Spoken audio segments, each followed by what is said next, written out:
అందరికీ నమస్కారం.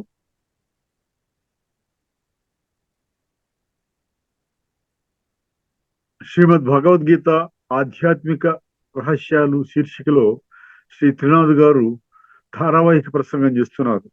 వారి ధారావాహిక ప్రసంగంలో ఈరోజు 246వ ప్రసంగం చేస్తున్నారు.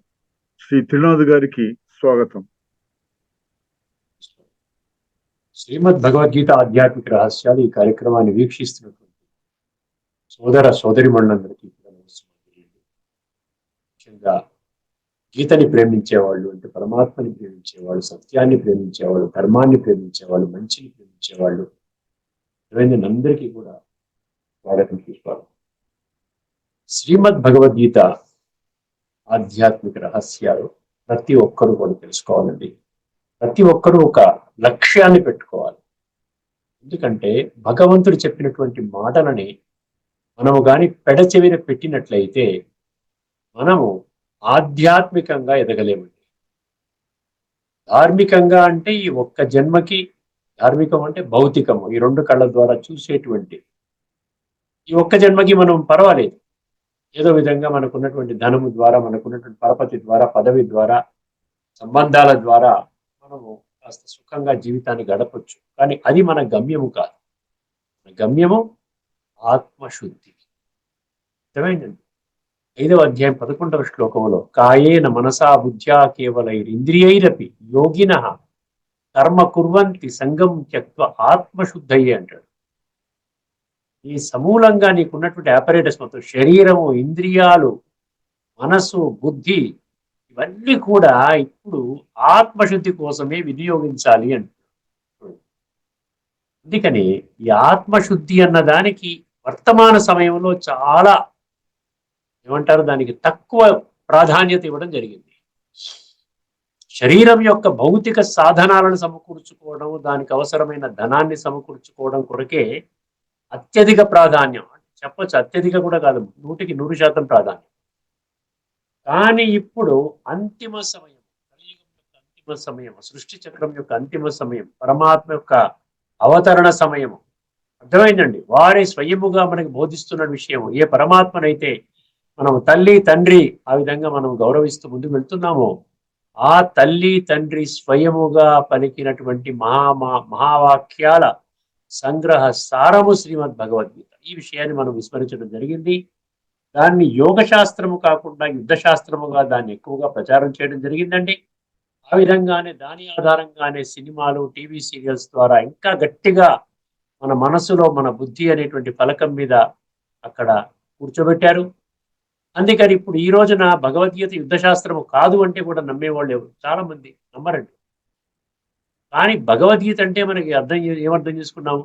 భగవద్గీత అంటే 574 శ్లోకాలు. భగవాను వాచ.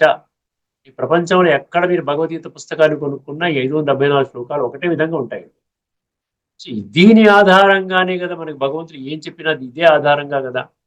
దీని ఆధారం చేసుకున్నట్లయితే మనకి చాలా స్పష్టమవుతుంది భగవంతుడు మనకి ఏమి బోధిస్తున్నాడు, ఏ మార్గాన్ని వెళ్ళమంటున్నాడు, ఏ మార్గాన్ని విడిచిపెట్టమంటున్నాడు. ఇది చాలా ముఖ్యమైన విషయం. అందువలన ఈ విషయాన్ని గుర్తుపెట్టుకోండి. బుద్ధినేత్రాన్ని తెలుసుకోండి. అంధవిశ్వాసాన్ని విడిచిపెట్టండి. మూఢత్వాన్ని విడిచిపెట్టండి. తాను పట్టుకున్న కుందేటికి 3 కాళ్ళు మాటిమాటికి చెప్తున్నాను నేను. అంటే నేను ఏదనుకున్నాను అదే పర్ఫెక్ట్ అన్నటువంటి విధానంలో ఇప్పటి వరకు నడిస్తే సరిపోయింది. కానీ ఇప్పుడు పరమాత్మ ఇంటర్ఫియర్ అవుతున్నాడు. పరమాత్మ చెప్పిన మాటలే శిరోధార్యము కావాలి. అర్థమైందండి. విషయాన్ని దృష్టిలో పెట్టుకుని మనము ఈ రోజున ముందుగా మనము ఆధ్యాత్మికము, ధార్మికం అన్న విషయాన్ని మనం స్పష్టంగా అర్థం చేసుకునే ప్రయత్నం చేస్తున్నామండి. సుమారు 30 ఎపిసోడ్స్ ద్వారా మనం చెప్పుకున్నామంటే ఎంత వ్యత్యాసం ఉందో మనకు అర్థమవుతుంది. అర్థమైంది. ఎన్నో వ్యత్యాసాలు ఉన్నాయి.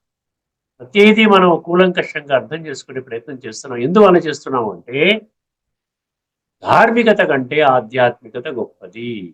ఆధ్యాత్మికత సత్యం వైపు నడిపిస్తుంది. ధార్మికత మనని అసత్యం నుండి బయట పడేయడానికి అవరోధాలు సృష్టిస్తుంది. అర్థమైంది. అందుకనే మనము బృహదారణ్యక ఉపనిషత్తు శ్లోకంలో ఏం పడుకున్నామండి? నేను సత్య మార్గంలో ఉన్నాను తండ్రి, నాకు సత్య మార్గాన్ని చూపించు. నేను అజ్ఞానములో ఉన్నాను, అజ్ఞాన అంధకారములో అలమటిస్తున్నాను. జ్ఞాన ప్రకాశము ద్వారా నాలో ఉన్నటువంటి అజ్ఞానాన్ని తొలగించు. అర్థమైంది. అదేవిధంగా శరీరములో ఉన్న ఆత్మ, శరీరము వినాశి, ఆత్మ అవినాశి, ఈ రెండిటి యొక్క భేదాన్ని తెలియచేయి, ఆత్మ యొక్క సంపూర్ణ జ్ఞానాన్ని తెలియచేయండి ప్రభు భగవంతుడా అని మనం వేడుకున్నాం. దానికి సమాధానంగానే భగవద్గీతని లోతైన తత్వం, ప్రతి ఒక్క శ్లోకంలో తత్వం ఇమిడి ఉన్నది. ఈ తత్వము తెలుసుకుంటేనే గీతలో ఉన్న రహస్యాలు అర్థమవుతాయి. ఈ రహస్యాల ద్వారా తత్వము ద్వారా రహస్యాలు అర్థమైందండి. దీని ద్వారా ఏమవుతుందంటే మన జీవితాన్ని కూడా అనకూడదు, నా జీవితాన్ని నేను ఏ విధముగా ఉద్ధరించుకోగలుగుతా అంటే భగవంతుడు మనకేం చేశాడు, ఒక పెన్ను పేపర్ ఇచ్చేసాడు. నీ కర్మలు నువ్వు రాసుకో, నువ్వు ఏం కావాలి, సత్యంకు వెళ్తావా రాసుకో, త్రేతాలోకి వెళ్తావా రాసుకో, ద్వాపరంలో వెళ్తావా రాసుకో, భగవంతుని గుర్తించాలనుకుంటున్నావా రాసుకో, నువ్వెవరో తెలుసుకుందాం అనుకుంటున్నావా రాసుకో, దీని ఆధారంగా కృతయుగంలో అడుగు పెట్టగలుగుతావా రాసుకో. నీ ఇష్టమే, నీకు ఇచ్చేసాను, పేపరు పెన్ను ఇచ్చేసాను. నీ కర్మని నీవే రాసుకో. ఎవరైతే రాసుకుంటారో దానికి అనుగుణంగా మనం ఏం చేయాలి, పురుషార్థం చెయ్యాలి. ఇప్పుడు ముఖ్యంగా ఒకటో రెండు విషయాలు మనం చర్చించుకునే ప్రయత్నం చేద్దాము. ధార్మికత, ఆధ్యాత్మికత అండి ప్రతి ఒక్క శాస్త్రం యొక్క సారాన్ని కోరుకుంటుంది. సారం ఏమిటి? ఏదైనా శాస్త్రం తీసుకో, రామాయణ మహాభారత ఇతిహాసాలు తీసుకో, బ్రహ్మసూత్రాలు, వేదాలు, ఉపనిషత్తులు, భగవద్గీత, ఏదైనా మీరు హనుమాన్ చాలీసా ఏదైనా తీసుకోండి, లలితా సహస్రనామ, విష్ణు సహస్రనామం, మీరు ఏదైతే దైనందిన జీవితంలో ప్రతిరోజు కూడా పఠన, పారాయణ, శ్రవణ ఆ విధంగా చేస్తూ ఉన్నారు, నలుగురితో చేయిస్తూ ఉన్నారో, ఈ ఆధ్యాత్మిక కోణంలో ఎప్పుడు కూడా తత్వాన్ని కోరుకుంటుంది, తత్వం వైపు వెళ్ళడానికి ఇష్టపడుతుంది. ఇందులో తత్వం ఏమిటి? విష్ణు సహస్రనామ, విష్ణువు యొక్క 1000 నామాలు చెప్తున్నాము కదా, 1000 నామాల యొక్క దాని నుండి నేనేమి నేర్చుకోవాలి, నా జీవితాన్ని స్వయముగా విష్ణుమూర్తి స్వరూపంగా మార్చుకోవడానికి ఏమన్నా అవకాశం ఉందా, ఏ విధంగా నా జీవితాన్ని ఉద్ధరించుకోవాలి, ఇది తత్వ కోణంలో అర్థం చేసుకున్నప్పుడు ఏంటంటే అర్థమైందండి. వేదాలు ఈ రోజున అందరికీ తెలుసును, 4 వేదాలు ఉన్నాయని చెప్పి తెలుసును, అర్థమైందండి. కానీ వేదాల సారం ఏమిటో తెలియదు, మనం ఉపనిషత్తుల సారం ఏమిటో తెలియదు, భగవద్గీత సారం ఏమిటో తెలియదు. సారము తెలుసుకున్నప్పుడు ఏమవుతుందండి, దానిని మన జీవితంలో అనుభవం చేయడానికి తొలి అడుగు వేస్తాము. తెలియనంత వరకు పఠన, పారాయణ, శ్రవణ, ప్రచార, ప్రసారం మాత్రమే జరుగుతుంది. అదే ధార్మికతలో సారముపై ఫోకస్ ఉండదండి. సారాన్ని గ్రహిద్దాము అన్నటువంటి దాని మీద అటువంటి సంకల్పాలు ఎక్కడా కూడా మనం చూడరు. కేవలము అందులో ఉన్నటువంటి విషయాల్ని మాత్రమే చర్చించుకుంటారు. ముఖ్యంగా సారాన్ని గ్రహించలేరు కాబట్టి అందులో ఏదైనా ఒక్కటో రెండో విషయాలు తమకు అనుకూలంగా ఉన్న విషయాలు తీసుకొని దాని మీదనే ఉపన్యాసం చేస్తారు. సారంలోకి వెళ్ళాలి కదా. భగవద్గీత కూడా ఎంతో మంది ఎన్నో ఉపన్యాసాలు చేశారు, అర్థమైందండి. అక్కడ యుద్ధము, రణము, సంగ్రామం అన్న పదాలు 12 శ్లోకాల్లో ఉన్నాయి. ఈ 12 శ్లోకాల్లో ఉన్నటువంటి యుద్ధము, సంగ్రామము, రణము తీసుకొని ఇది యుద్ధశాస్త్రం కింద ప్రకటించడం జరిగింది, అర్థమైందండి. అంటే సారాన్ని వెళ్లకుండా ఉన్నట్లయితే మనకి ఆ శాస్త్రంలో నన్ను ఏ విధముగా నా జీవితాన్ని ఉద్ధరించేటువంటి విధానం ఉన్నది. ఎందుకంటే భగవద్గీత సర్వశాస్త్రమయీ శిరోమణిది, ఎన్నిసార్లు చెప్పినా తక్కువేనండి. ఈ విషయాన్ని మర్చిపోయాం మనం. సర్వశాస్త్రాలకి తల్లి లాంటిది మరియు శిరోధార్యము చేయదగ్గ శాస్త్రం, సర్వోత్కృష్టమైనటువంటి శాస్త్రం. గీతలో చెప్పినటువంటి గీత యొక్క సారం మనము 9 ముక్కల్లో చెప్పుకున్నాం, 9 శబ్దాల్లో చెప్పుకున్నాం. ఏమిటంటే అది మన్మనాభవ, నీ యొక్క మనసు నా మీద పెట్టు. ఇది ధార్మికంలో ఎక్కడైనా చెప్పారా? చెప్పలేదు, ఎందుకంటే సారములోకి వెళ్ళలేదు కాబట్టి. అదేవిధంగా 2వ మంత్రము ఏంటంటే మంత్రం మాం ఏకం శరణం ప్రజ, ఆ ఒక్కరి శరణు మాత్రమే పొందండి అని భగవంతుడు గొంతు చించుకొని చెప్తున్నాడు. నా శరణు పొందండి అంటున్నాడు, అర్థమైందండి. నా శరణు పొందండి అన్నాడు కానీ మా యొక్క శరణు పొందండి మేమందరం భగవంతుడు అని చెప్పాడు ఎక్కడైనా? కానీ దాన్ని కూడా విస్మరించాము. తర్వాత 3వ మంత్రం ఏంటండి, నష్టో మోహ స్మృతిర్లబ్ధ అన్నాడు. ఇప్పుడు నన్ను స్మృతి చేయగలుగుతావు. స్మృతి అనేది ఎప్పుడు కుదురుతుంది నీకు? నీ యొక్క దేహం మీద నష్టమైనప్పుడు, దేహ భ్రాంతి, దేహం అనే భ్రమ. అర్థమైందండి. నేను దేహం అనేటువంటి ఆ యొక్క అసత్యమైనటువంటి స్థితి నుంచి, స్థాయి నుండి ఎటువంటి స్థాయిలోకి రావాలి నువ్వు? నేను ఆత్మను, ఇది నా దేహం. ఈ దేహం అనేది కేవలం ఒక యంత్రము, ఒక పనిముట్టు. అర్థమైందండి. అది అందులో ఇంద్రియాలు ఉన్నాయి, మనస్సు ఉంది, బుద్ధి ఉంది. దాని ఆధారంగా ఆత్మ ఈ ఇన్స్ట్రుమెంట్స్ ని వాడుకొని ఎటువంటి కర్మలు చేస్తుందో దాని ఆధారంగా సంస్కారాలు ఏర్పడతాయి. చివరికి ఈ యొక్క దేహాన్ని చాలించే సమయంలో సంస్కారాలు మాత్రమే మనకు కూడా వస్తాయి. ఇంకా ఏది కూడా మనకు కూడా రాదు. అర్థమైంది. ఇప్పుడు ఈ విషయాన్ని మనం ధార్మికంలో మనం ఏం తెలుసుకున్నాం? మన్మనాభవ తెలుసుకోలేదు.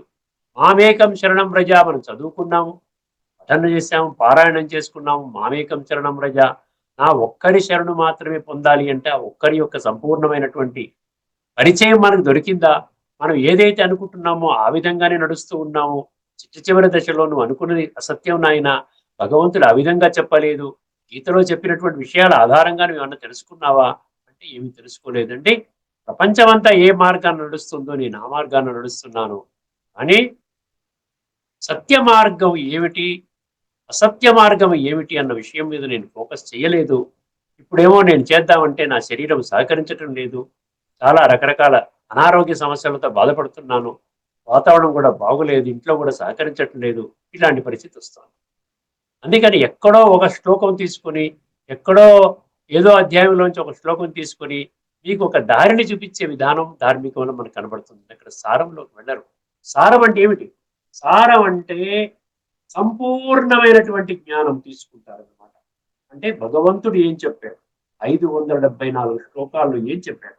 ఎందుకంటే భగవంతుడిని మనం తండ్రిగా ఆరాధిస్తున్నాం. తండ్రి అంటున్నాం, త్వమేవ మాతా చ పితా త్వమేవ అంటున్నాం. తండ్రి బిడ్డలకి ఒక్క శ్లోకం చెప్పలేదు, 5 శ్లోకాలు చెప్పలేదు. 574 శ్లోకాల ఆధారంగా దాంట్లో మనకి జ్ఞానాన్ని అందించడం జరిగింది. ఆధ్యాత్మిక జ్ఞానం అన్న విషయం కూడా మనం మర్చిపోయాం ఇప్పటిదాకా. 10వ అధ్యాయం 32వ శ్లోకంలోని ఆ 2వ సీక్రెట్ ఏదైతే ఉందో, అధ్యాత్మ విద్యా విజ్ఞానం, మనం ఎందుకు మర్చిపోయాము? ఎందుకంటే మనం సారములోకి ఎసెన్స్లోకి మనం వెళ్ళటం లేదు ధార్మిక జగత్తు. దీనికి కారణం ఏమిటి? దీనికి కారణం అంధవిశ్వాసం. దీనికి కారణం మూర్ఖ విశ్వాసం, మూఢ విశ్వాసం. అర్థమైందండి. మెజారిటీ ఏదైతే ఫాలో చేస్తున్నారో అదే మార్గం సరి అయినది అన్న విధములో ఈ విధంగా వర్తమానంలోని మనుషులు నడుస్తుంది. కానీ దీనికి భిన్నంగా భగవంతుడు ఏమంటున్నాడు? 7వ అధ్యాయం 3వ శ్లోకంలో, నన్ను కొద్ది మంది మాత్రమే తెలుసుకుంటారు, నా కొద్ది మంది మాత్రమే నా మార్గంలో నడుస్తారు. అర్థమైందండి. ఎంత స్పష్టంగా చెప్పాడండి 7వ అధ్యాయం 26వ శ్లోకంలో నుండి. ఆ ఒక్క శ్లోకం చాలు మీ జీవితాన్ని మార్చడానికి. ఏముంటుంది?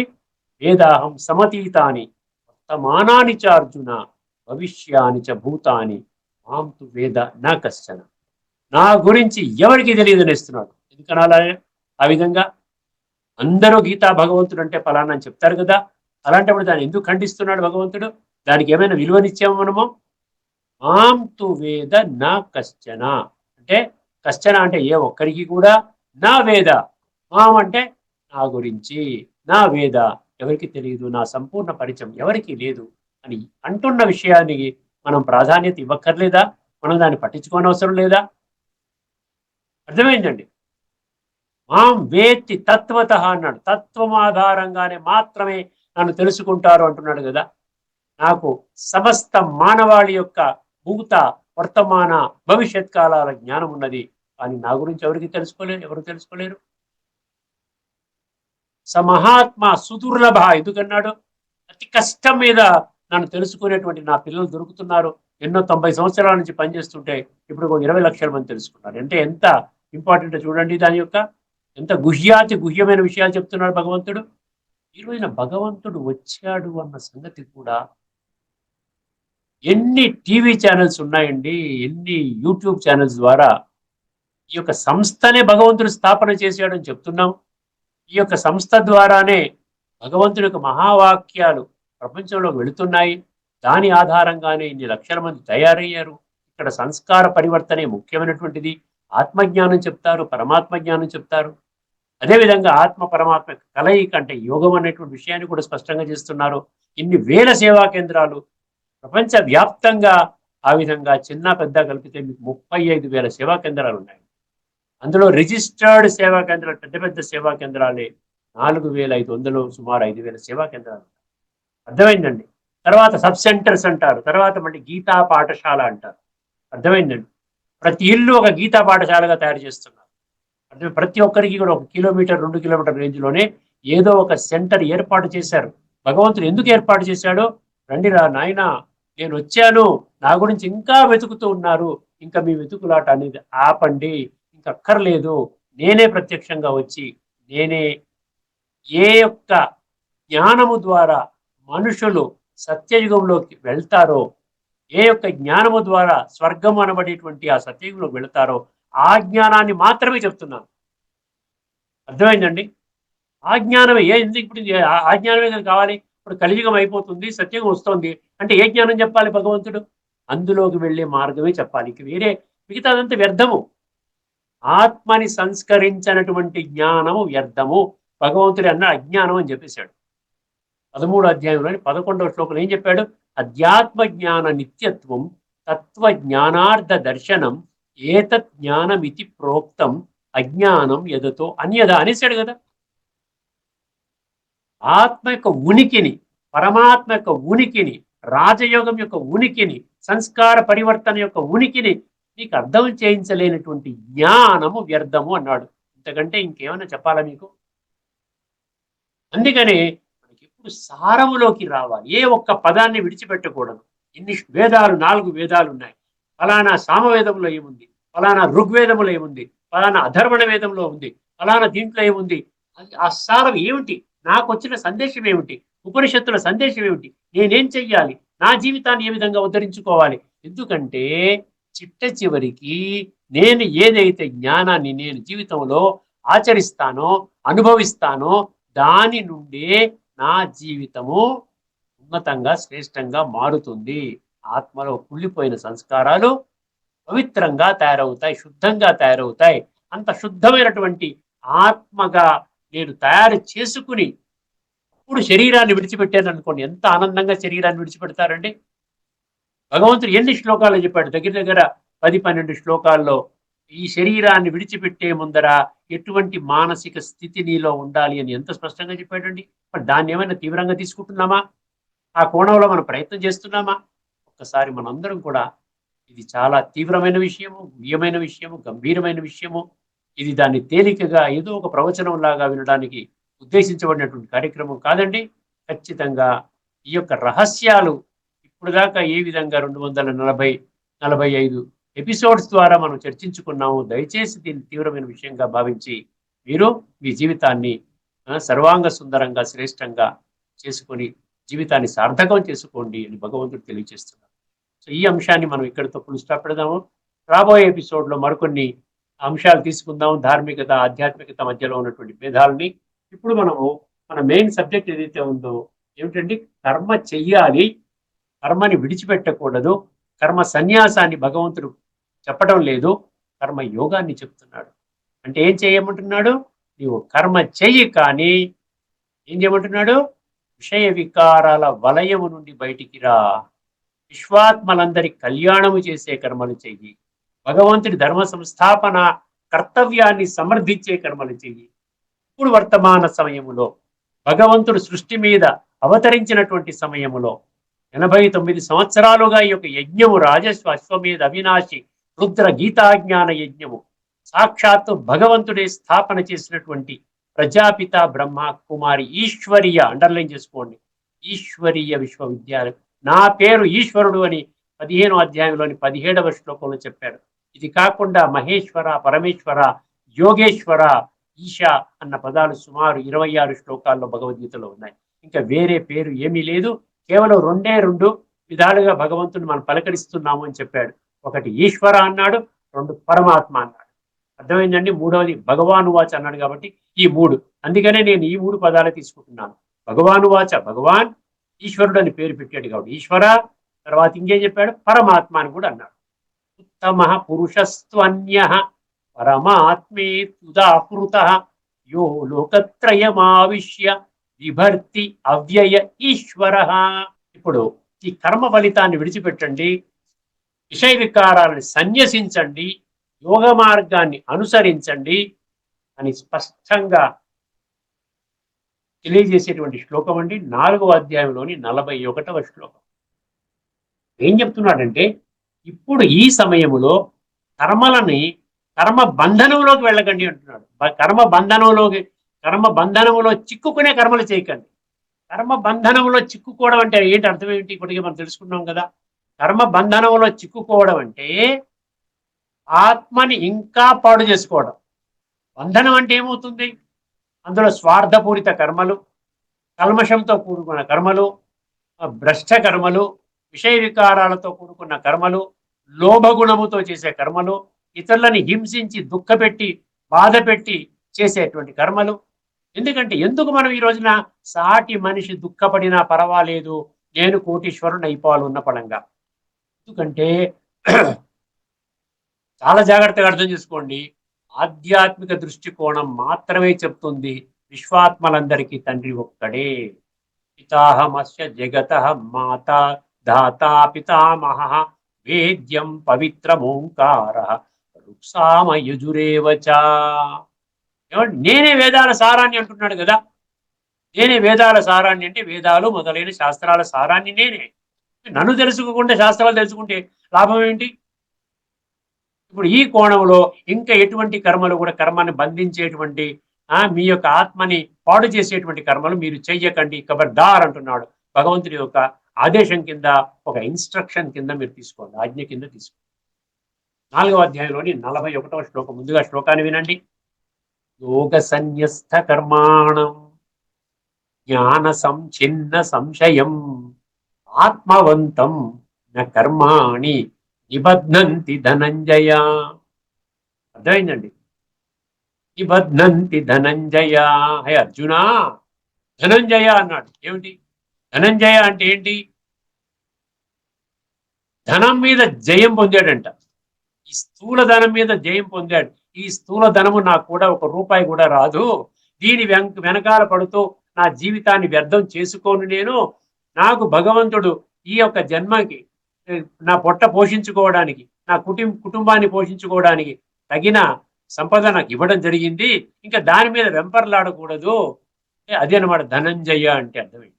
ధనాన్ని కూడా చాలా జాగ్రత్తగా భగవంతుని కార్యక్రమంలో వాడతాడనమాట. ఒక ట్రస్టీగా అది ఆ విధంగా, భగవంతుడా నీవే ఇచ్చినటువంటి ధనము నేను వ్యర్థంగా వాడను, చెడు పనులు చేయడానికి వాడను, రాంగ్ రూట్లో వాడను, ఏదో డ్రింకింగ్ చేయడానికి, స్మోకింగ్ చేయడానికి, పాడు పనులు చేయడానికి వాడను, సత్కర్మలకు వాడతాను, నలుగురికి ఉపయోగపడే కర్మలు చేస్తాను, దానికోసం వాడు. ఈ విధంగా చేసిన వాడు ధనంజయ అంటారు. ఒక్కొక్క శ్లోకంలో భగవంతుడు ఒక్కొక్క పేరు పెడుతున్నాడు చూడండి. అర్థమైంది? ఒక దగ్గర భారత అంటాడు, ఒక సవ్యసాచి అంటాడు, ఒక దగ్గర ధనంజయ అంటున్నాడు. అర్థం చేసుకో ఏమంటాడు ఇక్కడ. ఒకసారి పదవిచ్ఛేదన చేద్దాం. శ్లోకం అర్థం చేసుకున్నారు కదా. యోగ సన్యస్త కర్మాణం, ఇది అండర్లైన్ చేసుకోవాల్సిన పాయింట్, చాలా ముఖ్యం. యోగ సన్యస్త కర్మాణం, ఈ 3 పదాలు అర్థం చేసుకుంటే మీరు శ్లోకం మొత్తం ఎసెన్స్ అంతా మీకు వచ్చేస్తుంది. యోగం అంటే తెలుసు కదా, ఇక్కడ యోగము వాడాడు, సన్యాసము వాడాడు. యోగము ద్వారా మీకు ఏమి సన్యసించాలో మీకు అర్థమవుతుంది. అందుకనే ఫస్ట్ యోగం పెట్టాడు. యోగం అంటే ఏమిటి? స్వయాన్ని ఆత్మగా, ఇంటర్నల్ అన్నమాట. యోగం అంటే యోగాసనాలు కాదు, ఈ పతంజలి యోగ శాస్త్రం గురించి, అష్టాంగ యోగ సూత్రం గురించి కూడా నేను ఒక ఎపిసోడ్ చెప్తాను మీకు కంపల్సరీగా. అష్టాంగ 8 అంగాలు, అందులో ఒక యోగాసనము, ప్రాణాయామం అనేది ఒక ప్రక్రియ అంతే. అందులో 8 ప్రక్రియలు విడిచిపెట్టేసేసి ఒక ఫిజికల్ ఆసనాలు వేసుకుంటూ కూర్చుంటే ఫిజికల్ వల్ల కాదు కదా. ఫిజికల్ అంటే ఆత్మ ఫిజికల్ కాదు కదా. ఆత్మశుద్ధి అంటే ఫిజికల్ ఆసనాల వల్ల ఆత్మశుద్ధి అవుతుందా? లేకుండా ఉంటే ఈ శ్వాసని నియంత్రించడం ద్వారా ఆత్మశుద్ధి అవుతుందా అని చెప్పాడు ఎక్కడైనా? ఎక్కడ కుళ్ళు ఉందో ఆ కుళ్ళు ఉన్న స్థానాన్ని మనం పసిగట్టాలి. ఎక్కడ కుళ్ళు ఉంది? ఆత్మలో కుళ్ళు ఉంది. ఎందుకు కుళ్ళిపోయింది? ఇప్పటిదాకా పట్టించుకోలేదు. ద్వాపర యుగం నుండి మనం దేహభ్రాంతిలో కూరుకుపోయి నేను దేహం అనేటువంటి ప్రయాణం అక్కడి నుంచి చేస్తూ ఇప్పుడు కలియుగం యొక్క చిట్ట చివరి సమయంలో 100% నేను దేహాన్ని. అందుకని ఇది కుళ్ళిపోయింది. ఇప్పుడు కుళ్ళు ఇక్కడ ఉన్నప్పుడు శరీరం ద్వారా నేను శ్వాస పీల్చుకుని వదులుతాను, లేకపోతే ఆసనాలు చేస్తాను అంటే అది ఆత్మశుద్ధి చేయదు. కేవలం భలే శరీరానికి కాస్త ఆరోగ్యాన్ని ఇస్తుంది.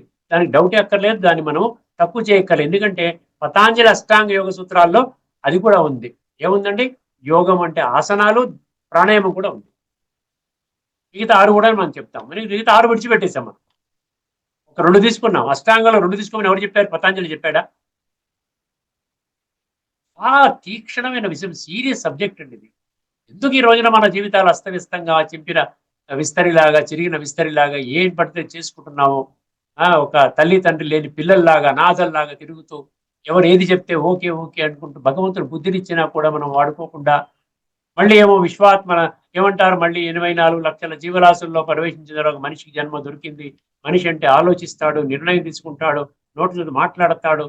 అంతా చక్కగా ఒక మంచి డిసిప్లిన్డ్ గా ఉండగలిగేటువంటి ఒక ప్రాణాన్ని భగవంతుడు ఇచ్చాడు. మానవ జన్మ అత్యంత దుర్లభం. ఇవన్నీ అనుకుంటే ప్రయోజనం ఏమిటండి? మనం ఏమి పడుకోకపోతే మళ్ళీ మామూలుగానే తినడము, త్రాగడము, పడుకోవడం, నిద్రించడం, ఏదో యథావిధిగా ఏదో కాలక్షేపం చేసుకోవడం, మళ్ళీ పడుకోవడం. యోగ సన్యస్త కర్మాణం అంటే యోగము ద్వారా నీవు సన్యసించవలసింది ఏమిటి? దేహాభిమానాన్ని సన్యసించాలి. దేహాభిమానం అంటే ఏమిటి? విషయ వికారాలు కోరుకుంటుంది. దేహాభిమానం వల్ల ఆ ఇంద్రియ సుఖాలు కోరుకుంటుంది. అర్థమైందండి? ఎప్పుడు కూడా ఆంతరికంలోకి వెళ్ళనివ్వదు మనని. ఎప్పుడైతే దేహాభిమానంలోకి వస్తామో ఆత్మాభిమాని స్థితిలోకి వెళ్ళనివ్వదు, అడ్డు కూడా వేస్తుంది. ఆత్మ జాంతానై అంటుంది. కేవలం దేహం పట్టుకుని కూర్చొని ఇంద్రియ సుఖాలు, దానికోసం సాధనాలు, అవసరమైన డబ్బులు సమకూర్చుకో, ఇదే జీవితం యొక్క లక్షణము. ఒకసారి ప్రవచనం విను, లేకపోతే ఒక దేవాలయానికి వెళ్ళి గుడికి వెళ్ళి దండం పెట్టుకో, లేదా రోజు పూజ చేసుకో, సరిపోతుంది, నువ్వు స్వర్గంలోకి వెళతావు. ఈ విధంగానే మనం భావిస్తున్నాం. యోగ సన్యస్త కర్మాణం. నీ కర్మలు ఎలా ఉండాలి? యోగము ద్వారా దాన్ని ఏమనాలి? శుద్ధి కావాలన్నమాట. ప్రతి కర్మని యోగముతో జాయిన్ చేయాలి. యోగం చేయడం అంటే స్వయాన్ని ఆత్మగా అనుభవం చేసుకుంటూ విశ్వాత్మల తండ్రి పరమాత్మతో మనస్సు బుద్ధి ద్వారా సంబంధాన్ని జోడించుకుంటూ పరమాత్మ నుండి శక్తులు, గుణాలు తీసుకుంటూ మనము శక్తిశాలిగా తయారవ్వాలి. శక్తిశాలి అంటే ఇక్కడ మసిల్ పవర్ కాదండి, ఫిజికల్ ఏది కాదు. అసలు భగవద్గీత అంటేనే సూక్ష్మ శాస్త్రం, ఆధ్యాత్మిక శాస్త్రం అంటేనే సూక్ష్మ శాస్త్రం. ఈ రెండు భౌతిక అనుభవములతో కళ్ళ ద్వారా చూడలేనటువంటి జ్ఞానం అనమాట యోగ సన్య. అప్పుడేమవుతుంది?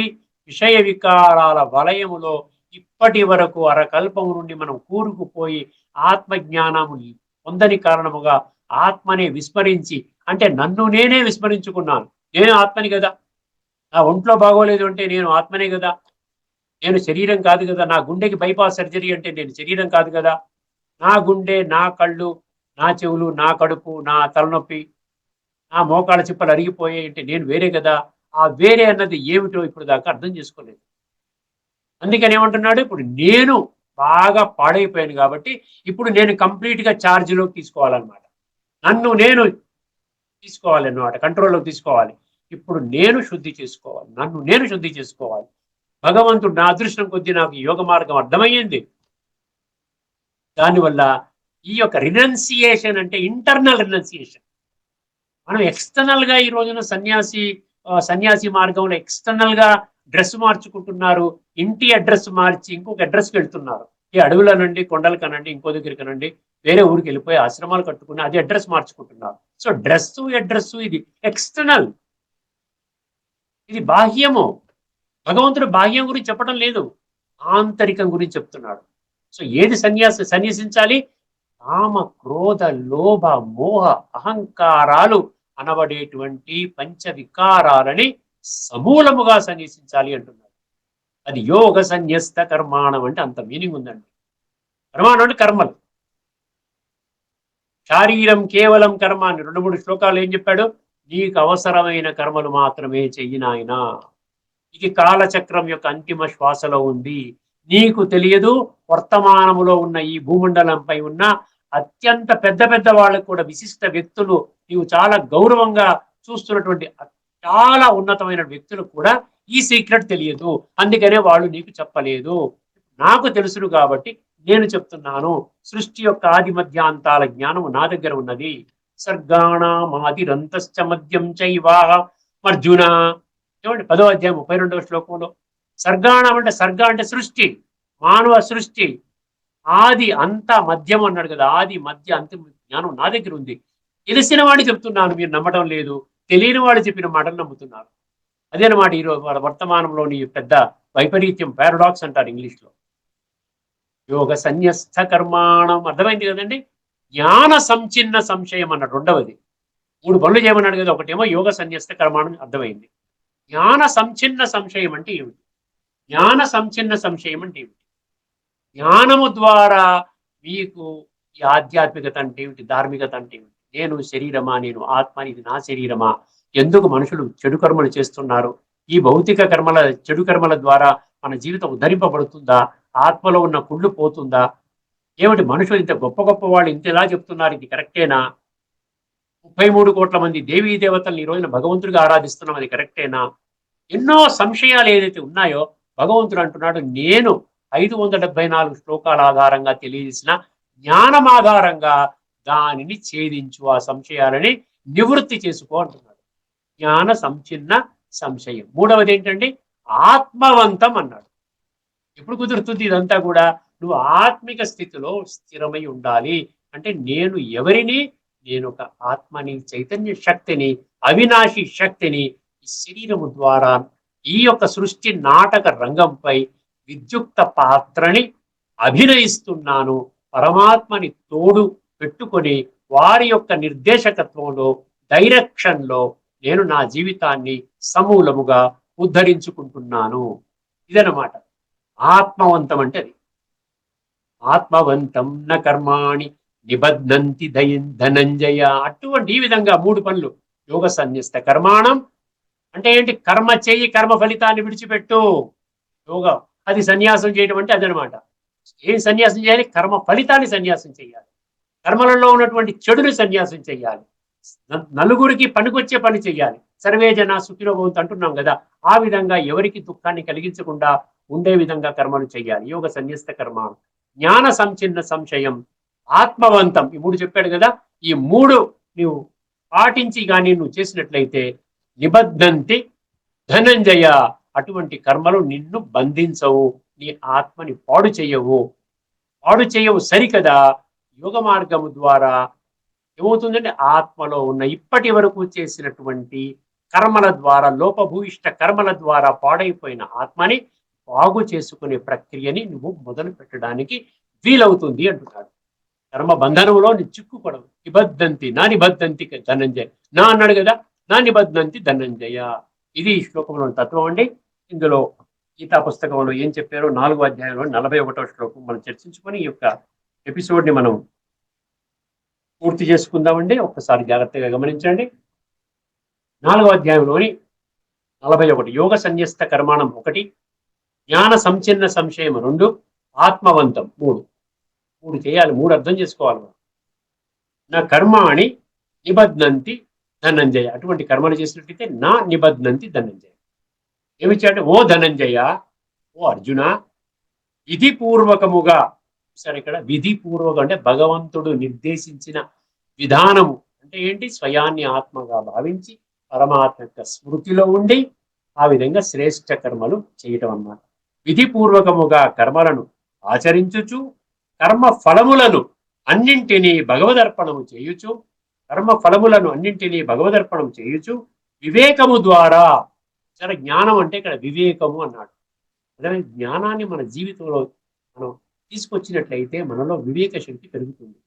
వివేకము ద్వారా సంశయములన్నింటినీ తొలగించుకొనుచు, వివేకము ద్వారా సంశయములన్నింటినీ తొలగించుకొనుచు అంతఃకరణమును వశమునందుంచుకొనిన వానిని కర్మలు బంధింపజాలవు.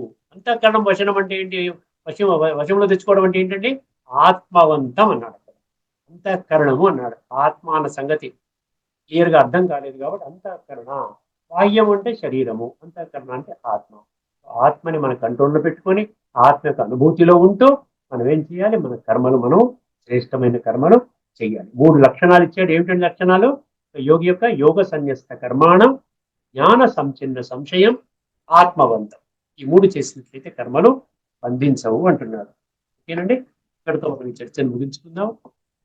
తదుపరి ఎపిసోడ్లో మరొక అద్భుతమైనటువంటి శ్లోకంలోని లోతైన తత్వము అర్థమైందండి. దీన్ని మనం అర్థం చేసుకునే ప్రయత్నం చేద్దాము. ఇప్పుడు ఏ కోణంలో మనం అర్థం చేసుకుంటున్నామంటే సన్యాసము యోగము వేరు వేరు కాదు. ఈ రెండు కూడా ఆంతరికంగా మనలో ఉన్నటువంటి విషయ వికారాలని తొలగించుకుని శ్రేష్టమైనటువంటి సంస్కారాన్ని పెంపొందించుకుంది. అర్థమైందండి. తదుపరి ఎపిసోడ్లో మళ్ళీ కలుసుకునేంత వరకు అందరికీ నమస్కారము. లోకా సమస్త సుఖినో భవంతు. ఓం శాంతి.